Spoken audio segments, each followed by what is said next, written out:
ความคืบหน้าหลังคณะกรรมการการเลือกตั้งหรือกกต.มีมติเอกฉันท์ไม่เลื่อนการเลือกสมาชิกวุฒิสภาหรือสว.ภายหลังจากศาลรัฐธรรมนูญมีมติรับวินิจฉัยว่าข้อกฎหมายของพรบ.ว่าด้วยการได้มาซึ่งสว. 2561 ที่เกี่ยวข้องกับวิธีการเลือกสว.ขัดหรือแย้งต่อรัฐธรรมนูญมาตรา 107 หรือไม่โดยกกต.ให้เหตุผลว่ายังไม่มีเหตุจำเป็นที่หลีกเลี่ยงไม่ได้ที่จะทำให้การเลือกสว.ต้องเลื่อนออกไปมติของกกต.ที่ไม่เลื่อนการเลือกสว.ในวันอาทิตย์ที่จะถึงนี้มติของกกต.ที่ไม่เลื่อนการเลือกสว.นี้ถือเป็นความกล้าหาญชนิดเอาตัวเองไปลุยไฟเพราะหากศาลรัฐธรรมนูญมีคำวินิจฉัยว่าข้อกฎหมายขัดหรือแย้งรัฐธรรมนูญมาตรา 107 ที่ระบุชัดเจนว่าการได้มาซึ่งสมาชิกวุฒิสภาและเพื่อประโยชน์ในการดำเนินการให้การเลือกดังกล่าวเป็นไปโดยสุจริตและเที่ยงธรรมผลลัพธ์ที่ตามมาคือกกต.ทั้ง 7 คนอาจสุ่มเสี่ยงต่อคุกต่อตารางจากการถูกฟ้องร้องดำเนินคดีกรณีก่อให้เกิดความเสียหายต่อการเลือกสว.เพราะเมื่อดูจากเนื้อหา4มาตราของกฎหมายเลือกสว.มีความเป็นไปได้ที่จะขัดต่อรัฐธรรมนูญมาตรา 107 ที่เป็นกติกาสูงสุดดังนี้มาตรา 36 เป็นบทบัญญัติเกี่ยวกับเรื่องการแนะนำตัวของผู้สมัครที่หลายฝ่ายมองว่าระเบียบดังกล่าวปล่อยให้คนที่ไม่ได้ตั้งใจสว.เข้ามาสมัครเพื่อโหวตอีกทั้งยังปล่อยให้บุคคลอื่นที่ไม่มีสิทธิ์เลือกเข้ามาทำหน้าที่ผู้ช่วยเหลือผู้สมัครในการแนะนำตัวจึงทำให้เกิดการแทรกแซงครอบงำชักจูงสั่งการจากบุคคลภายนอกจากนี้กรณีให้ผู้สมัครสามารถแนะนำตัวด้วยวิธีอิเล็กทรอนิกส์และประชาชนอาจเข้าถึงข้อมูลได้นั้นเป็นการเอื้อประโยชน์ให้กับผู้สมัครที่มีกำลังทรัพย์กำลังคนเครือข่ายโซเชียลสามารถใช้กลไกเหล่านี้สร้างความได้เปรียบไม่เป็นธรรมเหลื่อมล้ำกับผู้สมัครสว.รายอื่น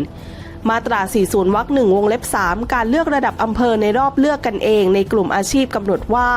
ให้ผู้สมัครแต่ละกลุ่มลงคะแนนเลือกบุคคลในกลุ่มเดียวกันได้ไม่เกิน2 คนโดยจะลงคะแนนเลือกตัวเองก็ได้แต่จะลงคะแนนให้บุคคลใดเกิน1คะแนนไม่ได้ซึ่งการเลือกกันเองโดยไม่เลือกตนเองต้องสันนิษฐานว่ามีการสมยอมกันในการเลือกและถือว่าการเลือกไม่เป็นไปโดยสุจริตหรือเที่ยงธรรมมาตรา 41 วรรค 1 วงเล็บ 3 การเลือกระดับจังหวัดในรอบเลือกกันเองในกลุ่มอาชีพกำหนดว่าให้ผู้ได้รับเลือกระดับอำเภอแต่ละกลุ่มลงคะแนนเลือกบุคคลในกลุ่มเดียวกันได้ไม่เกิน2 คนโดยจะลงคะแนนเลือกตนเองก็ได้แต่จะลงคะแนนให้บุคคลใดเกิน1คะแนนมิได้ซึ่งการเลือกกันเองโดยไม่เลือกตนเองต้องสันนิษฐานว่ามีการสมยอมกันในการเลือกและถือว่าการเลือกไม่เป็นไปโดยสุจริตหรือเที่ยงธรรม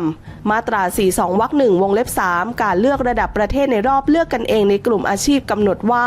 ให้ผู้ได้รับเลือกระดับจังหวัดเลือกบุคคลในกลุ่มเดียวกันได้ไม่เกิน10 คนโดยจะลงคะแนนเลือกตนเองก็ได้แต่จะลงคะแนนให้บุคคลใดเกิน1คะแนนมิได้ซึ่งการเลือกกันเองโดยไม่เลือกตนเองต้องสันนิษฐานว่า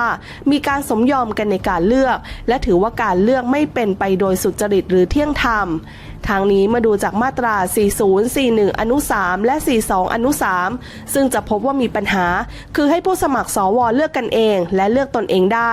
ซึ่งทั้ง3อนุมาตราใช้คำเหมือนกันซึ่งการเลือกตนเองหมายถึงผู้ที่สมัครรับเลือกเป็นวุฒิสภาตามขั้นตอนที่ระบุไว้จะต้องเลือกกันเองและแต่ละคนจะมี2คะแนนตรงนี้เป็นจุดที่เปิดช่องทำให้ผู้สมัครไม่ต้องเลือกตัวเองก็ได้หรือยกทั้ง2คะแนนนี้ให้กับใครก็ได้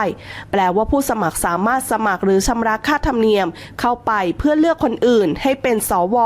เป็นการเปิดช่องให้บุคคลที่มุ่งหมายจะให้คนของเขาได้รับเลือกและมีการขนคนเข้าไปสมัครเพื่อเอา2คะแนนนี้ไปเลือกคนของเขาเพราะเลือกตนเองหมายถึงผู้ที่สมัครรับเลือกเป็นวุฒิสภาตามขั้นตอนที่ระบุไว้จะต้องเลือกกันเองและแต่ละคนจะมี2คะแนนตรงนี้เป็นจุดที่เปิดช่องทำให้ผู้สมัครไม่ต้องเลือกตัวเองก็ได้หรือยกทั้ง2คะแนนนี้ให้กับใครก็ได้แต่สิ่งที่ถูกต้องก็คือผู้สมัครควรจะเลือกตัวเอง1คะแนนก่อนจากนั้นจึงไปเลือกคนอื่นตรงนี้มีหลักการอยู่ในพรบ.ว่าถ้าปรากฏเหตุมีบุคคลที่ไม่เลือกตนเองให้สันนิษฐานไว้ก่อนว่าเป็นผู้ทุจริตการเลือกตั้งทำให้การเลือกไม่สุจริตและไม่เที่ยงธรรมดังนั้นหากวิเคราะห์4มาตราอย่างละเอียดจะพบว่ามีความเป็นไปได้ที่ศาลรัฐธรรมนูญจะวินิจฉัยว่า ระเบียบพรป.การได้มาซึ่งสว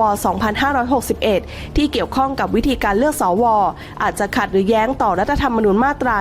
107 และอาจทำให้การเลือกสว ที่จะเกิดขึ้นกลายเป็นโมฆะก็เป็นไปได้ และผู้รับผิดชอบไปเต็มๆก็หนีไม่พ้นกกต.ทั้ง 7 คนล่าสุดผู้ช่วยศาสตราจารย์ดร.อานนท์ศักดิ์วรวิทย์อาจารย์ประจำคณะสถิติประยุกต์สถาบันบัณฑิตพัฒนาบริหารศาสตร์หรือนิด้าโพสต์ข้อความสั้นๆแต่ชวนให้คิดตามว่าน่าห่วงว่ากกต.ชุดนี้มีโอกาสได้นอนคุกหลังหมดหน้าที่ซึ่งหลังจากโพสต์นี้ถูกเผยแพร่ออกไปมีชาวเน็ตเข้ามาแสดงความคิดเห็นกันเป็นจำนวนมาก